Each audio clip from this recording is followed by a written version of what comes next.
దానికే వస్తాను. ఎందుకు కంగారు? ఎందుకు సార్? ఆ రోజు సభలో ఇరు పక్షాలు మాట్లాడుకున్నారు అధ్యక్ష. ఆ రోజు అక్కడ ముఖ్యమంత్రి గారు ఏదో చెప్పారు సార్. వినండి సార్, వస్తున్నాం. దానికి వినే ఓపిక ఉండాలి, వినే ఓపిక ఉండాలి సార్. ఆ రోజున తెలంగాణలో ఏదో జరిగింది, ముఖ్యమంత్రి గారు ఏదో ప్రకటన చేశారు అని చెప్తున్నారు. చెప్పినప్పుడు దానికి ఆ రోజు బాధ్యుడైనటువంటి ఇరిగేషన్ శాఖ మంత్రిగా పనిచేసిన హరీష్ రావు ఏం చెప్పాడు? మేం స్టే తీసుకొచ్చాము దీని మీద అని. దద్దమ్మ ప్రభుత్వం ఆ రోజు ఆంధ్రప్రదేశ్ లో ఉంది అనేటువంటిది ఈ రోజు శాసనసభ సాక్షిగా వెల్లడైంది.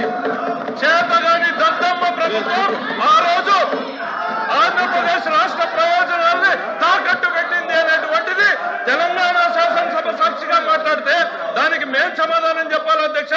ఆ రోజు రాజ్యం చేస్తున్నదే